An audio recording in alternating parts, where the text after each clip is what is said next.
Kaljan sammunutta ei voi takaisin saada. Kulutettu, käytetty, dokamantu pejää. Luotettu ehkä liikaa, siihen että aika korjaa. Se minkä vuoksi juotiin niin kovin paljon kaljaa, että hajalle saatiin se mikä selväksi tarkoitettiin.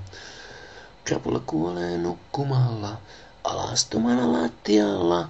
Miten kauan se kestää, ei, sitä ei voi tietää. Otin kaljaa, mut kuinka paljon? Sitä krapulassa kysymys kai on, kun on saavuttu siihen pisteeseen, et vain krapulaan varmaa. Krapulaisen pisimmät tunnit, niiden otteeseen jää kiinni. Niitä kantaa loppuun asti, vaikka itse ei aina huomaa, millainen on se krapulakalja, jota ei löydetty koskaan. Olen kuullut paljon siitä, osan jopa omasta suustani, voi vain hajottaa maksaa, kun itselleen saa vakuuttaa. Krapula kuolee nukkumalla, alastomana lattialla. Miten kauan sitä kestää, ei, sitä ei voi tietää.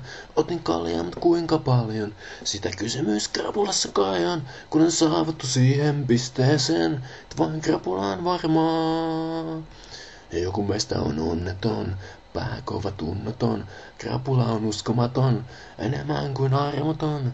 Krapula on ehdoton, perustelu aukoton, päänsärky mahdoton. Miten näin kova darra on?